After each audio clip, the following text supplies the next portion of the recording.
Hello everybody, Simon here, and what I would like to talk about in this video is that there's a difference between the brain and the mind. The brain is in the physical body, of course, that makes sense. The brain is in the body, whereas the mind is not. And I've been reading A Course in Miracles, which is a book that I will talk about every now and then in these videos. And in this book they discuss this, that the mind can be made free when it no longer sees itself as in a body. And ultimately that is because when you see the mind is in your body, it is sort of like the body possesses the mind, and therefore makes it less free than it can be. But ultimately what I'd like to share with you, and this is a pretty important shift to make, is that your consciousness is not in your body is in your consciousness, and your mind of course is part of that consciousness. So it is not that the mind is not the same thing as the brain. It is not like thoughts. The mental body does not exist in the physical head, so to speak.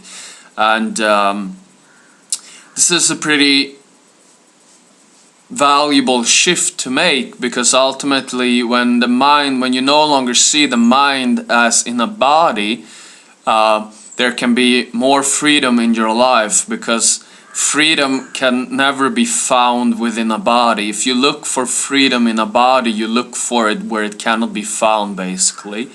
But ultimately the body can be like an anchor. Like the body is like a way to ground everything in this dimension. It's a way to ground these things that we discover and the things that we experience, and we ground them with our bodies. Basically we use the body as an anchor to ground ourselves in this dimension.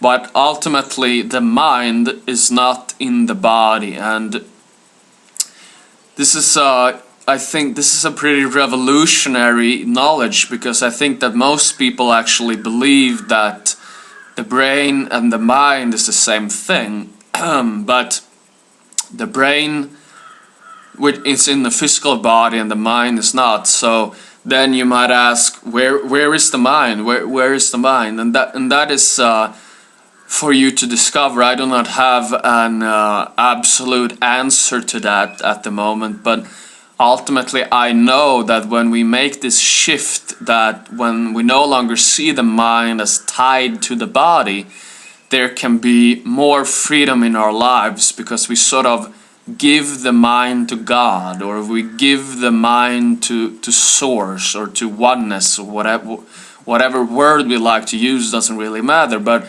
when we give our mind to the source that created the mind, it is like we attach the mind to love, because source God is love. So we attach the mind to its source, which is love, and then we can have love flow through our consciousness more easily. So ultimately, to do this, you don't really need to do anything. This is just the reason I share these in these videos, is to help you make these distinctions. And when you've made these distinctions, these shifts happen automatically. So you don't have to do anything, you don't have to put in any effort to realize. Realization is always effortless. And ultimately I believe this goes hand in hand with what I talk about in the I Need Do Nothing video, where I talk about just doing nothing and simply grounding oneself in peace, grounding oneself in stillness, resting in peace, etc. And this shift, the realization that the mind is not in the body, is a great assistance in this I need do nothing idea. Because if you ultimately just rest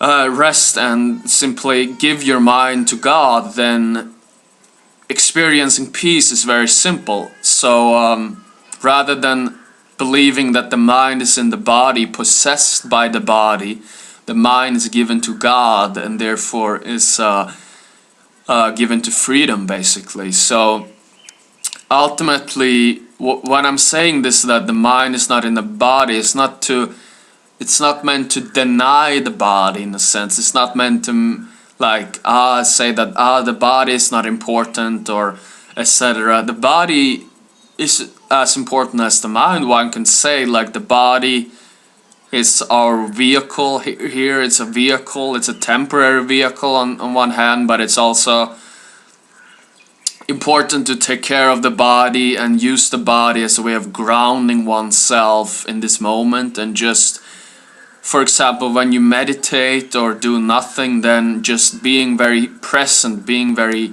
in your body can also be a great way to access your mind. So ultimately the body has great value, but what the point of this video is to help you realize that the body does not possess the mind. The mind or the consciousness is not in the body. The body is in the consciousness, in your consciousness. So that's ultimately the message of this video, and thank you for watching and have an amazing day.